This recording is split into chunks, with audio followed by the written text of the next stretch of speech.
And record. All right, welcome to Thursday. This is the live training 3 of 3. So make sure if you haven't visited trainings 1 and 2 that you do that at some point before Sunday, before they go away. Again, this is not about just another information gathering session. This is about truly taking the strategies that we're going through over this 7-day period and making sure that we have things that we are ready to implement right away. So that being said, just a really quick recap of what we've been through the past, really it's been a week at this point, but the training will run through tomorrow. You'll get your final wrap up email tomorrow. But what we've been through is we started with an assessment, and spoiler, we're going to end with an assessment as well, not in today's training, but that is something that I want you to go back and revisit, because one of the biggest reasons that I see folks either get frustrated, not even start, or I tell my clients all the time, it's like spinning tires in mud.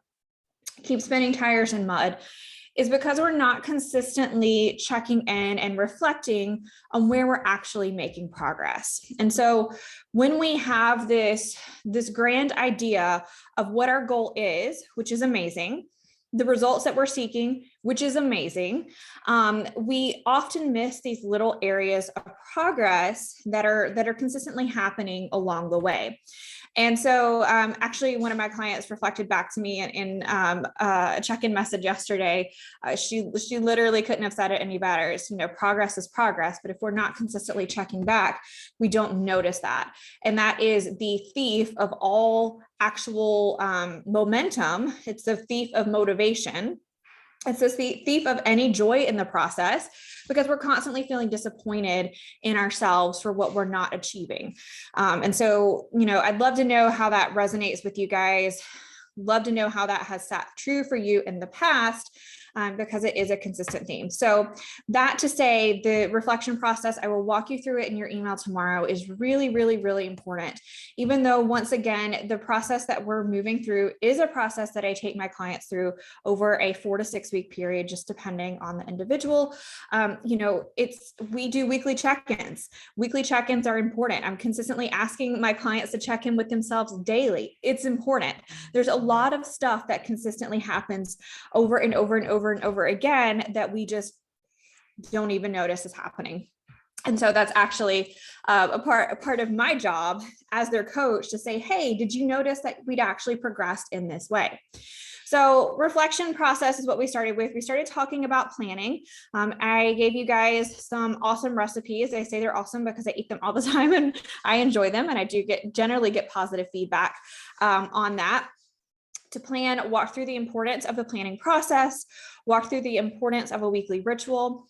Even if you didn't get to the weekly ritual this week, even if it wasn't, quote, perfect, I sincerely hope that is something that you will continue to do week after week after week, because it is so powerful in setting your week up and starting your week with intention and starting your week with direction so that you can actually accomplish what you set out to accomplish. It's kind of like going on a road trip and not having a map and not having a GPS or anything like that. Just, I'm going to go. And again, today I had some great responses to some of the emails and some questions that really informed what I'm going to speak to you guys on today.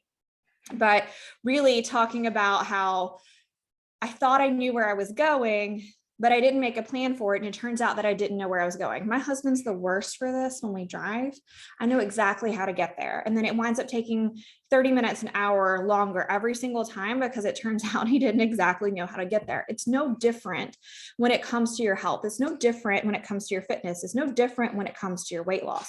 We assume that we have this goal. We assume that we have this intention and that that's enough, that that's going to get us there. Yet if it were actually going to get us there, you'd likely already be there. You'd likely be several steps ahead of where you are now.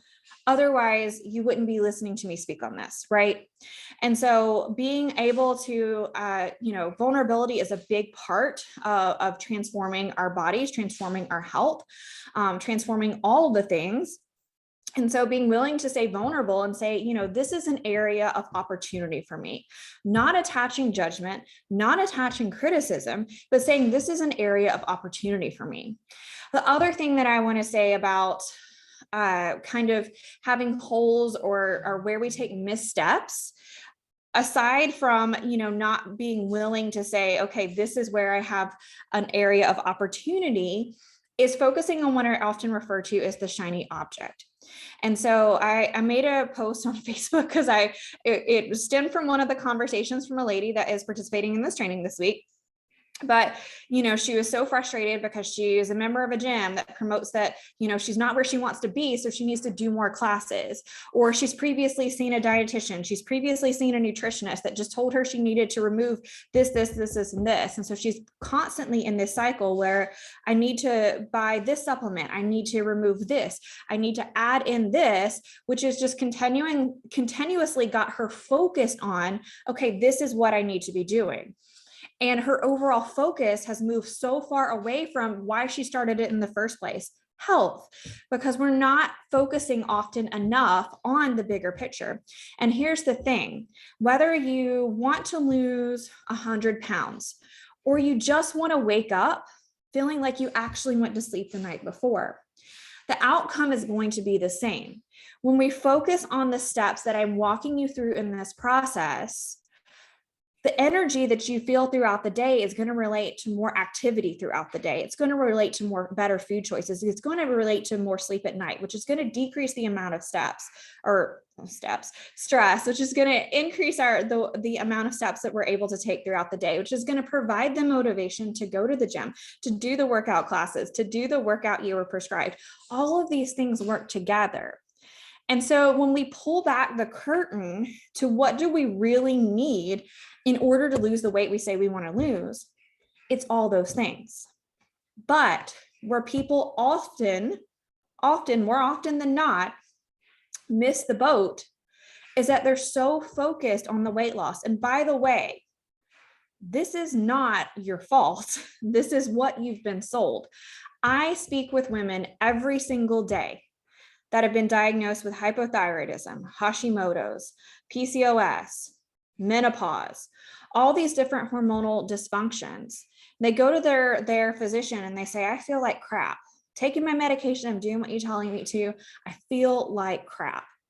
And 9 times out of 10, that physician is going to tell the patient, is going to tell you, well, if you lose some weight, you're going to feel better. When in all reality, the fact that you need to lose weight is not the problem. The excess weight gain, the inability to lose weight, is the symptom of the bigger problem. And so when we consistently live in a society where gyms are saying do more because they've got to fill their classes, right? That's how they make a living. Or misinformed dietitians, nutritionists, or whatever are saying, well, she's not losing weight, let's just keep pulling back. Supplements are saying, if you take this pill, you're going to feel amazing, right? It's really easy for us to not focus on the really, really simple, basic stuff. Because at the end of the day, what I'm asking you, what I'm telling you works is simple, right? It doesn't cost any money to go take an extra 30-minute walk every single day. It costs your time, so it's an investment, right? I speak a lot about the things that transformed my hormonal journey, what helped me in my metabolic health. And, one of those things was the willingness to invest in myself. And so a lot of people, and I told you guys at the beginning, is that I wanted you to leave the 7-day training and say, okay, I've got a lot of stuff that I can work with. I've already talked to some of you guys. Some of you guys have already realized that you want to create a more intimate relationship with me, and we're going to chat about moving forward into coaching. But the reality is that's not realistic for every single person. And so when I talk about being willing to invest in yourself, I want to be really clear. This isn't always talking about the dollars, right? This is not always talking about money, but when we hear the word investment, that's where we go. And then I think for a lot of people, they start to pull back and they'll say, well, this is just not going to work for me because of that investment piece that she talks about. But and the reality for me is that I did invest a lot in coaches. I invested in my education to be able to help others to do that. So there was a financial investment, but the biggest investment that you can make in yourself is, number one, the belief of what is possible. And I'm going to go into that a little bit more today, because this is going to be a big mindset shift for a lot of you. Actually, one of my mentors in my health psychology coaching certification, she did this whole email series about how different mindset shifts actually reduce certain hormones, increase certain hormones, and help us to balance out our hormones. It was very timeless, very interesting. But anyway, investing in the belief of what is possible for your health. How many of you guys, I would love, if you're listening to the replay, if you're listening live, when I send the email out today, I would love for you to hit reply and tell me how many of you guys have either heard stories, had lived experiences, or seen on TV, whatever, and just believe that the way that you feel now is the way that you're going to have to feel for forever, because you don't have any opportunity. You can't get better. It just doesn't get any better than this. This is what I hear. I hear every day: Hashimoto's, PCOS. I hear every day with people in menopause: oh my gosh, menopause is awful. I just have to feel that way. And so I'd love to know, has that ever been a belief that you've held? Right? So you have to invest in the belief of what is possible. Otherwise, I know it's cliche. It's not my quote. Whether you believe you can or you can't, you're going to be right. All right. And we're going to talk about that a little bit more today. You have to be willing to invest time. You have to invest time to yourself. That's one of the most powerful investments that you can make in yourself. And I want to be really clear on that, because there's all those memes that go around and says everyone has the same 24 hours in a day, and they don't. Your 24 hours depends on what your priorities are, for sure. Depends on your family situation, your work situation, your health situation. There are a lot of different factors that go into play on how you have to and can spend your 24 hours. So I don't buy into that belief that we all have 24 hours. So, you should be able to take an hour to yourself every single day. I have 2 kids, getting ready to have the 3rd. And, I can still remember those early days. My youngest is 13. So we're starting over, that your time is not always your own. But there are always ways, and I firmly believe this, that we can choose to invest in ourselves. And so when I say doing some of these actions, some of these stress relieving actions, taking these walks and things like that are huge investments for some people that have a full schedule, a full family. That's a huge investment for you. And I want to validate that. I want to acknowledge that. And I want you to acknowledge that, right? Another misstep that I see so many people take when it comes to their health journey, when it comes to their fitness journey, when it comes to losing weight, is they dismiss all the things that they actually do to make progress, right? So they dismiss the fact that they took a 30-minute walk because they didn't go to a 30-minute, 60-minute, whatever CrossFit class. They didn't do anything that was hard enough. They dismiss the fact that they chose to go to bed 30 minutes earlier rather than watch another 30-minute show on Netflix because they just went to sleep, right? That didn't mean anything. They dismiss the fact that, and this happened with one of my clients this week, they dismiss the fact that they actively chose to plan and prepare their lunch throughout the week for their work week rather than do the easy thing and eat lunch where everyone else was. Didn't really matter. They were still eating food, right? That was no big deal. And so what happens when we continuously dismiss ourselves is we're voting against the result that we seek. We are casting votes to say, well, this isn't a big deal. This isn't a big deal. This isn't a big deal. Well, if you keep telling yourself it's not a big deal, guess what? You're going to believe that it's not a big deal. And it sounds really, really silly. But when we continuously acknowledge ourselves for the actions that we're taking, for the investments that we're making, then it becomes a big deal. How many of you with children, okay, we don't even have to go to children. How many of you with dogs? Every little thing that they do that's cute, that's precious, that's good, we go out of our way to praise, celebrate. Why? Because it builds confidence. And what does confidence build? Confidence builds autonomy. Confidence builds efficacy. Confidence builds momentum.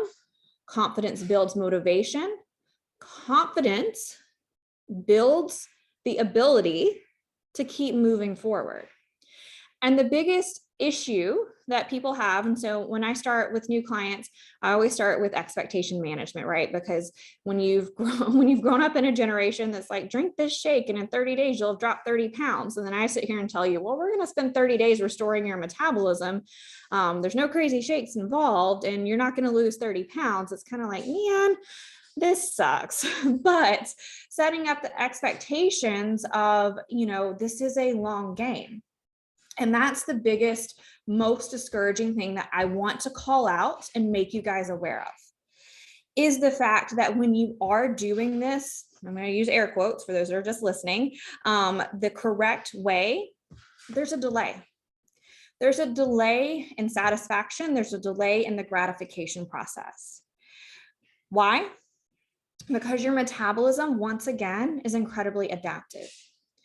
And so this is the other big thing that causes people to mess up, to misstep, to give up, is that they underestimate how long they've been doing these seemingly harmless behaviors, doing fad diets, crash diets, starving themselves, overfeeding themselves, living in chronic stress, not sleeping, not moving, all these things. We underestimate this. We're like, well, I haven't exercised regularly and I don't know when.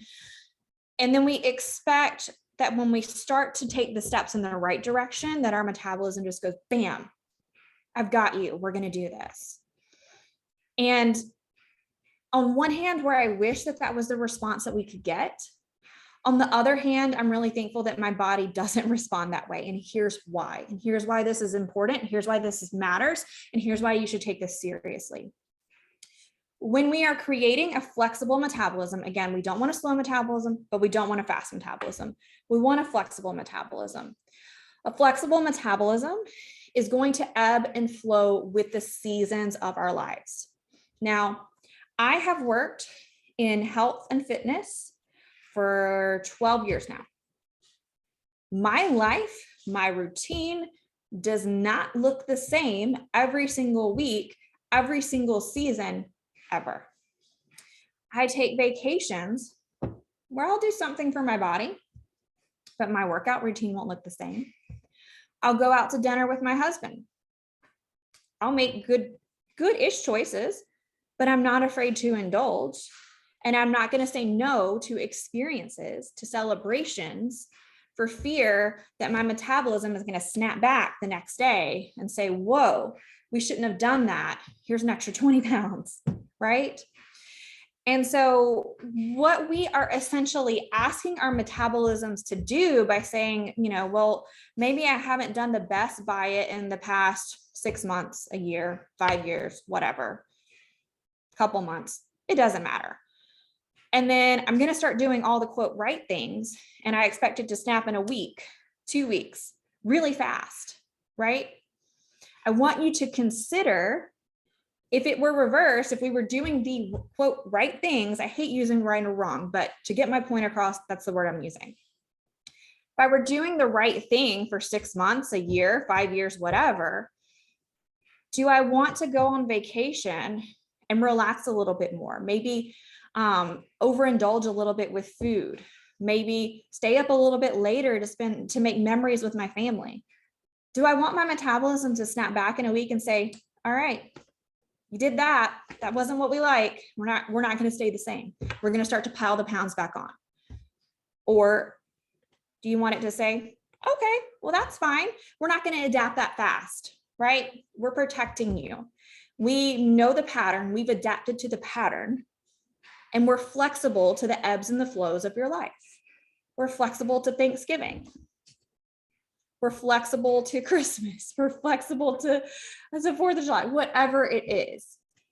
And so truly looking for opportunity to say, okay, right?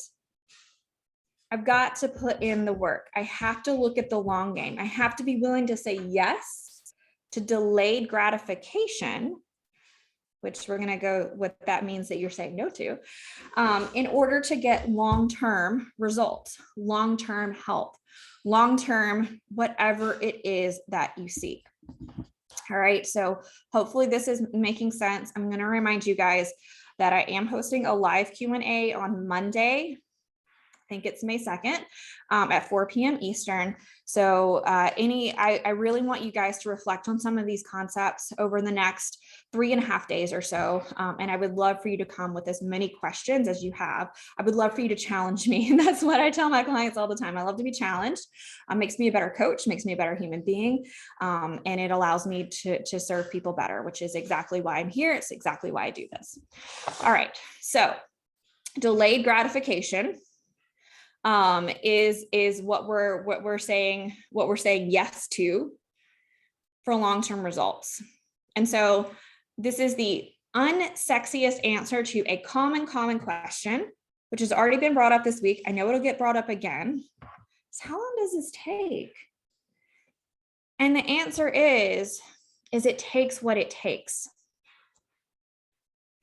You have to be willing to trust, and this goes back to the self-belief. You have to be willing to trust to do something different in order to get a different outcome. And so when I set up my program, my initial program is 90 days. Most people stay on longer than that, but it just kind of depends again on who you are, your health, your history, your lifestyle, your personal preferences, what you want to get out of it, all these different factors. It starts as a 90-day program because I know that that's the bare minimum to start to get people results. I tell people 10 to 20 pounds in 90 days, but it depends on, again, how much weight do you have to lose? What have we been doing for the last 10 years, right? There's all these different factors because the metabolism is tricky, but more importantly, the metabolism is, for me, that's why I'm absolutely obsessed with what I do, absolutely obsessed with my program. It's fascinating because each and every day we, for better or worse, because I've been there, are blaming it for the fact that I'm tired, the fact that I can't lose the weight that I want to lose, the fact that I can't control my cravings, all these different things that we're constantly blaming our metabolism on. But in all reality, your metabolism is working overtime in order to keep you safe, in order to keep you alive, in order to protect you. And so to me, that's a really, really incredible thing. So when it comes down to, well, how long until it starts doing what I'm doing? I have literally had clients start to implement the steps that I've given you this week and had weight loss within the second week. I have had clients that have trusted me through this process, which again, when clients work with me, they do have to have trust in me, but they have to have equal amount of trust in themselves, that have stayed with me through the entire 90-day program, moved beyond. The entire 90 days was strictly on them building their energy back up. They didn't have energy to do anything. And then 4 months, 5 months, 6 months, that's when we really started to see a trend in weight loss. But I want to challenge you all. If you're listening to this and you're thinking, oh my gosh, that seems like forever, I want to challenge you and say, well, how long have you felt stuck where you are now? How long have you been uncomfortable with where you are now? What would change if you were patient with doing the basics, with stepping up for your metabolism and saying, hey, metabolism, I'm here to support you for once. Where would you be there? Or if you continue to do what you've been doing now, are you going to be in the same place? Are you going to be in a worse off place? Part of the reason that I felt inspired, called, led, whatever, to do this training now is because I am getting so many clients. I am seeing so many advertisements for these quick fixes for summer. And so the thing about these quick fixes, so we're going to get a little into, we've talked about metabolic adaptation, but I'm going to get in a little bit more into that. But the problem that we see with these quick fixes is that they're promising you quick results, which some of them get. I'm going to be totally honest. If you starve yourself for a certain amount of time, you might get results for a little bit. But our metabolism doesn't forget that we did that. Our body doesn't forget that we deprived it. Same way it doesn't forget when we overfeed it. So each and every time we do something extreme in order to get a physical result, we have to deal with the physiological implications. Not only that, but more often than not, this is what I really want to challenge you on, is the mental, emotional, and mindset implications of these restrictive diets, of the deprivation, of losing a couple of pounds and then gaining, what was it? A client told me the other day, she's like, I'd lose 10 pounds, gain 12, lose 9, gain 13, over and over and over again, to where we're just constantly, it's like when we go into debt, right? For better or worse, it's a great analogy. When we keep paying, the interest keeps getting higher. We keep having to pay back more than we actually should have in the first place. It's the same kind of thing. Our metabolism is constantly borrowing, and then it takes us a while to recover from that, pay it back, and say, okay, we're going to put some money in savings this time, and we're going to do better by you. And so I say that to say, I want you to consider, while you may not have a 6-pack at 4th of July by taking some of these steps, I want you to consider where you're going to be if you have kids that are in sports. This was a big one for me. Where you're going to be when it comes to sports season, right? How much more energy could you have when it comes to running all over the place this coming fall, if you start to build the foundation now? All right. So while we see Octavia is a big one, 75-day hard, Lord bless it, is another big one, which doesn't assign itself to a diet, all these different things. So when you see these things, I want you to just pause and say, what is going to be the lasting effect of this? And what do I want to be the lasting effect of my health? Where do I want to be 6 months from now, next Christmas, next summer, right? Summers go by fast. Any of you that have, kids at home for the summer know how fast the summer goes. It goes fast. It's not worth killing your metabolism in order to get some crazy short-term effect for just a limited amount of time. So going back to your why, this is what's crucial to be able to take our vision, our perceptions away from shiny object syndrome. Shiny object is, I want to lose 30 pounds by Memorial Day or whatever. And go back to the why. It really matters for you to take step-by-step action in order to achieve that outcome. What would being healthy look and feel like for you? And yes, weight loss can very much be a part of that. And why does it matter? Why does it matter? And again, I realize this sounds really, really woo, but if we don't believe in the why, if we don't believe in why it matters, then it doesn't matter. It's not going to be enough to keep us going. We're going to keep looking for the things that are extrinsic, the extrinsic motivators. Like, yeah, I want to be able to wear this bathing suit. Yeah, I want to wear this on vacation. And you can. We just have to look at the deeper root of how we're actually going to get there. So what I want to wrap up this live day stuff is, of course, a lot of things for you to think about, a lot of things for you to ponder, a lot of things for you to build questions off of, is truly understanding the power of actually believing in what's possible for your health, your body, and yourself. And again, as my former life as a yoga teacher, I will point out to you when we bring in the woo, but this is actually backed by science. This is not something that I just came up with. The same with visualization, right? I shared earlier in the week, this is what high performers, professional athletes use it every single time. It's a really, really powerful tool, but so is belief. And so what I want you to understand, and what I want you to challenge yourself on, is where have you believed certain things about your nutrition, your fitness, your health, your weight, your body, anything, and the outcome wound up being true, right? This was 100% me in the heat of my Hashimoto's diagnosis. I believed that I was going to die an early death because I could not continue to live like I was living, and something had to change. And guess what? Nothing changed until I had flipped the belief. And no, I was right. I couldn't live like this anymore. Was I either going to say, I'm not going to live, or was I going to choose, I'm going to live? And this is how we're going to do it. Because the belief creates what? Thoughts. So I have this belief around my body. I have this belief around what's possible for my time. We can relate this to all different areas of our lives. We create these thoughts.